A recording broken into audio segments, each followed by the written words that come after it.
Bueno amigos, en este episodio vamos a empezar a trabajar de una manera un poco resumida y concreta, como es la estructura interna de un controlador lógico programable. He estado buscando diferentes catálogos, manuales, material relacionado con los controladores lógicos programables en una tarea como de consolidación, de escoger cuál puede ser la estructura que mejor pueda emplear para explicarles este concepto, y es poder mirar internamente cómo está construido un PLC. Y entonces hay diferentes propuestas, todas son válidas, pero de alguna manera, en la medida en que nos vamos moviendo en las gamas, algunos elementos pueden ir cambiando, pero en términos generales la estructura se mantiene. ¿Cuál es la estructura básica de la conformación interna de un PLC? En algunos autores simplemente, o en algunos materiales, se hablan de 3 bloques grandes. Un bloque son las entradas, otro bloque es la CPU, que así se le llama, la CPU, y finalmente el otro bloque sería el bloque de salidas. O sea que si vamos a mirarlo desde un esquema muy sencillo, muy compacto, tendríamos 3 grandes bloques: entradas, procesador, CPU y salidas. Pero es evidente que también hay que empezar a involucrar otros elementos que hacen posible que un PLC, un controlador lógico programable, desarrolle las funciones que desarrolla, o que funcione literalmente. Vamos entonces a mencionar otros elementos. Comenzamos mencionando elementos como la fuente de alimentación, que no es interno, si es que esa CPU tiene una fuente de alimentación interna, o es que habitualmente encontramos que esa fuente está separada. Pero suponiendo que fuera un equipo que tuviera una fuente de alimentación, que lo conectáramos directamente a los 110 voltios, él internamente tendría una fuente de alimentación. Tendríamos otros elementos como interfaces de entrada, interfaces de salida, lógicamente la CPU, la unidad central. Dentro de esa unidad central tendríamos que mencionar que hay una memoria de datos, una memoria imagen de entradas y salidas, y una memoria de programa. Yo creo que ese es el esquema con el cual tal vez pueda hacerme entender más fácilmente y podamos llegar a ciertos acuerdos y vocabulario y terminología para entender cómo funciona un PLC, pero de manera interna. Concentrémonos en algo que acabo de mencionar, que puede generar un poco de confusión, porque hablé de varios tipos de memoria. Entonces hablé de memoria de entradas y salidas, hablé de memoria de datos y hablé de memoria de programa. Entonces vamos a explicar un poco en este punto cuál es la función de cada una de una manera muy compacta. Entonces, nosotros cuando conectamos tanto a las entradas como a las salidas, por ejemplo, una señal digital, digamos que conectamos un pulsador o conectamos un sensor a una entrada digital, y que a la salida, tal vez si es una salida digital, conectamos un relevo para accionar alguna carga. Entonces, esa interacción entre entradas y salidas que tenemos desde y hacia el proceso, mediante el controlador lógico programable, esa información no se maneja de manera instantánea, tiene que almacenarse. Es decir, el PLC lo que hace es, en sus entradas, hacer un barrido del valor de sus entradas. ¿Cómo están sus entradas? Digamos que un PLC tiene 8 entradas o tiene 4 entradas. Entonces esas 8, esas 4 entradas que son digitales, él las puede almacenar como mínimo empleando un byte. Un byte contiene 8 bits, donde cada uno de esos bits me está representando una entrada. Entonces, si una entrada se activa, si yo oprimo un pulsador, estaría mirando que es un bit que está cambiando su estado en un valor booleano de 0 a 1, o de apagado a encendido, por decirlo de esa manera.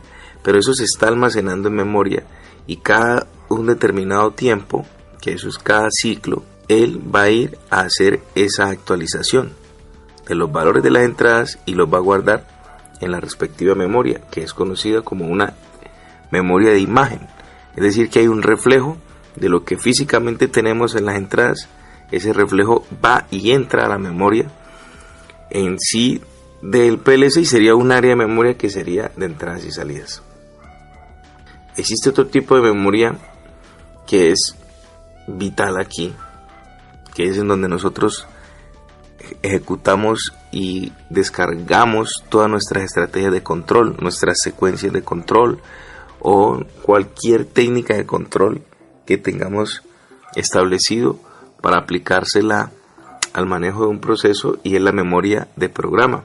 Y es ahí donde depositamos la estrategia de control, que puede estar dada en cualquiera de los lenguajes que soporte mi software de programación del PLC, que también tendremos que tener un apartado para hablar de los lenguajes. Pero supongamos que hemos hecho un programa en ladder, en lenguaje de contactos. Entonces, al hacerlo en ladder, vamos a descargarlo en el PLC, y ese programa va a recaer en algo que, de una manera, como les dije al comienzo, muy compacta, le vamos a llamar memoria del programa. Y ahí va a estar almacenado toda la estrategia de control. Lógicamente, si vamos un poquitico más en detalle, esos lenguajes de programación, que pueden ser gráficos o literales, tienen que sufrir una compilación, es decir, como una traducción al lenguaje de máquina real, para que lo pueda entender el microcontrolador.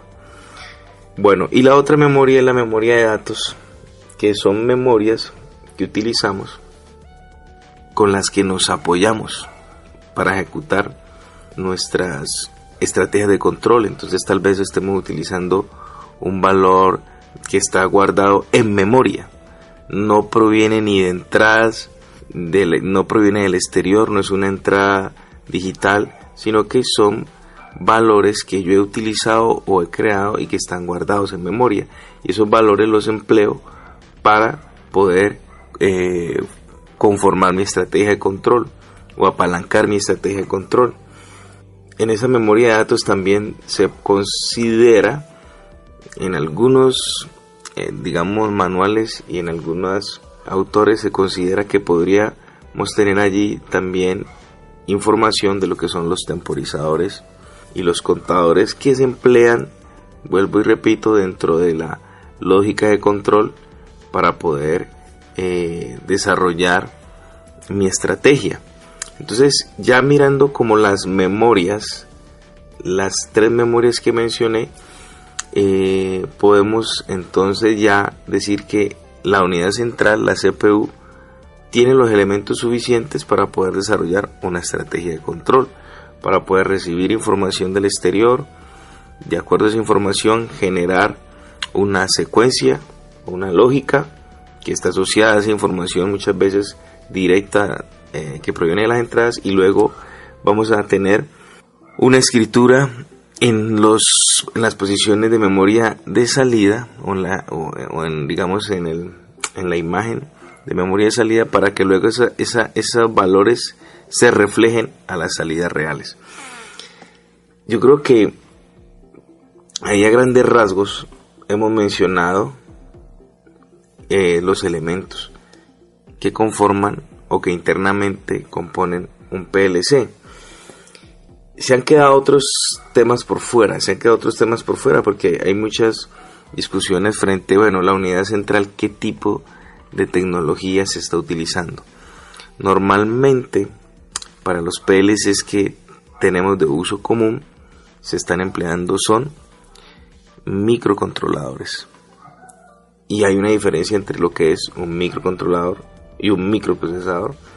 No va a ser en este capítulo que vamos a estar mencionando esas diferencias, pero dentro de las diferentes gamas de PLCs podemos encontrarnos que la mayoría de estas gamas emplean como unidad central un microcontrolador.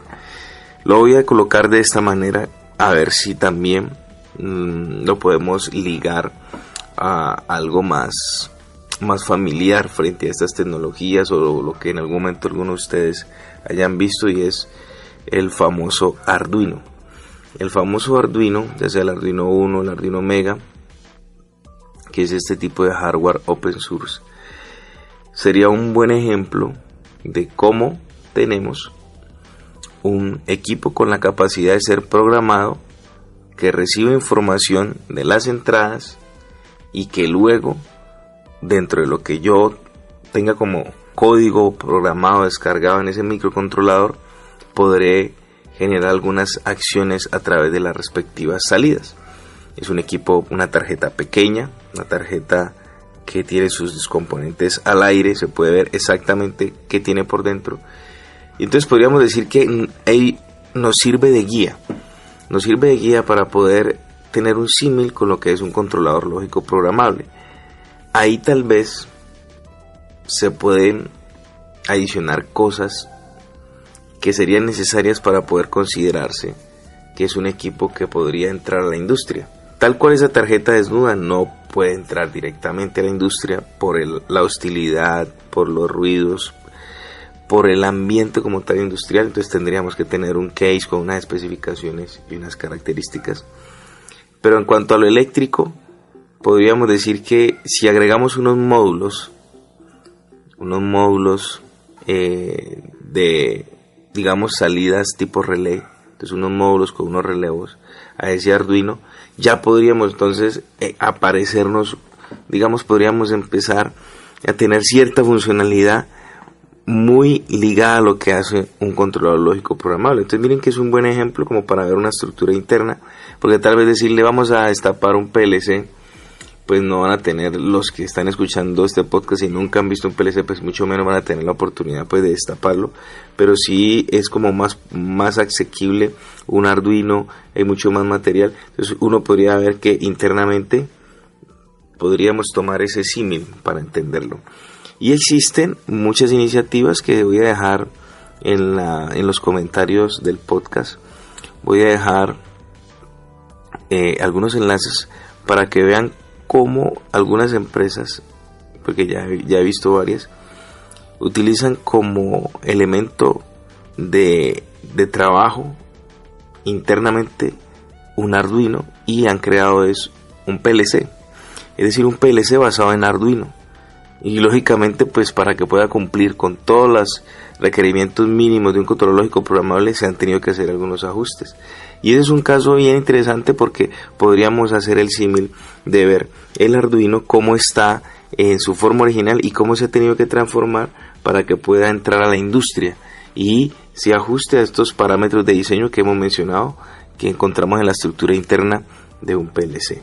Entonces yo creo que es el mejor ejemplo. Les voy a dejar los enlaces en la descripción del respectivo capítulo para que puedan visitarlos. Colocaré en la página algunas fotos, algunas imágenes de estos esquemas tomados de diferentes catálogos, de diferentes libros, y ustedes de alguna forma empezamos a generar como una percepción de lo que internamente hay en un controlador lógico programable. Bueno, entonces ya vamos finalizando este capítulo. No me queda más que decirles que visiten las plataformas en las que se publica este podcast, visiten iTunes y me puedan dejar un comentario. Cada vez que se deja un comentario me genera mucha visibilidad en este tipo de espacios donde está subido el podcast y de alguna manera me ayuda a posicionarlo, a ganar más audiencia, y pues eso es lo que queremos, que cada día tengamos más y más digamos personas que nos sigan, que gusten de estos contenidos y que vamos creando una comunidad cada vez más fuerte. También en Spreaker me pueden dejar sus comentarios, y en la plataforma nativa, que es donde yo directamente subo el podcast, que es iVoox, pues pueden dejarme sus valoraciones.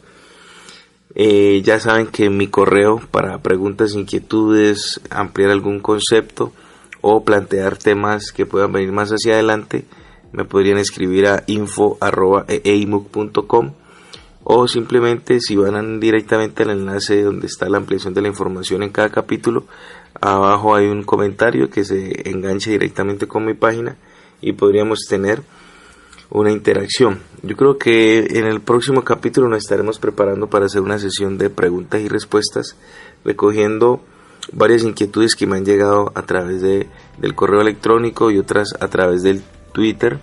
Recuerden, mi Twitter es @eeimuk. Y pues no siendo más, espero esta información les sirva bastante y nos vemos entonces en un próximo episodio.